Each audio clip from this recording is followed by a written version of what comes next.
Videos देखने के लिए सब्सक्राइब करें जनसत्ता.com, बेल आइकन दबाकर पाएं लेटेस्ट नोटिफिकेशंस।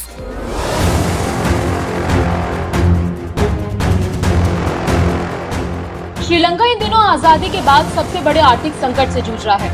ये संकट अब भुखमरी, राजनीति और सामाजिक संकट बनता जा रहा है। लेकिन इस दौरान भारत को कुछ मामलों में फायदा होता दिख रहा है। वहाँ ठप पड़े कारोबार की वजह से उसके सीमावर्ती भारतीय राज्यों को फायदा हो सकता है, तो वहीं कुछ परेशानियां भी इन राज्यों को उठानी पड़ सकती हैं। तो आइए जानते हैं इस रिपोर्ट में भारत के किन उद्योगों और राज्यों को श्रीलंका के संकट से हो सकता है फायदा। कपड़ा और चाय सेक्टर को हो सकता है फायदा।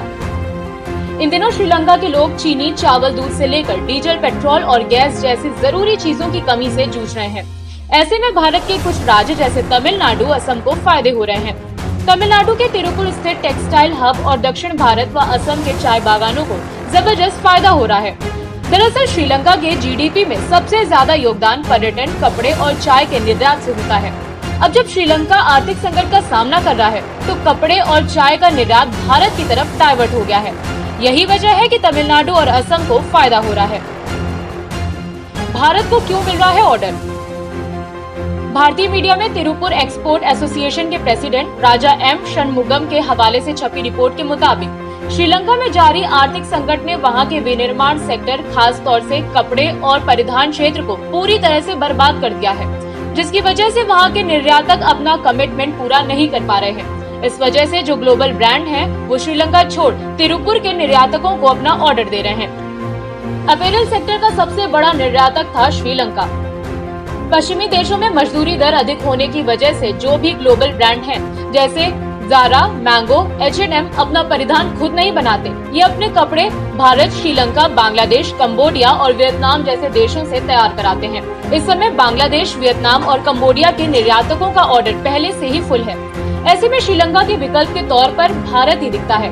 अपैरल सेक्टर की बात करें तो श्रीलंका इस सेक्टर का सबसे बड़ा प्लेयर माना जाता है। वहाँ के निर्यातक हर साल करीब $5.42 बिलियन के अपैरल का निर्यात करते हैं। भारतीय चाय उद्योगों की चांदी। टी सेक्टर की बात करें तो श्रीलंका इसका सबसे बड़ा एक्सपोर्टर है, लेकिन वहाँ चाय संकट की वजह से ग्लोबल टी एक्सपोर्टर अब भारत की तरफ देखने लगा है। South India T export association के अध्यक्ष दीपक शाह के हवाले से छपी एक रिपोर्ट के मुताबिक श्रीलंका में आर्थिक संकट की वजह से करीब हर रोज वहाँ 12 से 13 घंटे बिजली की कटौती हो रही है, जिसकी वजह से वहाँ की टी प्रोसेसिंग यूनिट को अपना कमिटमेंट पूरा करने में परेशानी हो रही है। यही नहीं, टी की क्वालिटी में भी फर्क पड़ रहा है। यही नहीं, श्रीलंका ऑर्थोडॉक्स टी का बड़ा उत्पादक है। इसका निर्यात इराक, ईरान, संयुक्त अरब अमीरात, लीबिया, रूस और तुर्की जैसे देशों में होता है। भारत भी ऑर्थोडॉक्स टी का बड़ा उत्पादक है, लेकिन इसकी टी मुख्यतः ईरान और रूस के बाजार में जाती है। अब ऐसी चाय की पत्तियां पसंद करने वाले अन्य देश भी भारत से खरीदने की बातचीत कर रहे हैं, जबकि भारत के लिए फायदेमंद हो सकता है। भारत में बढ़ सकते हैं श्रीलंका शरणार्थी।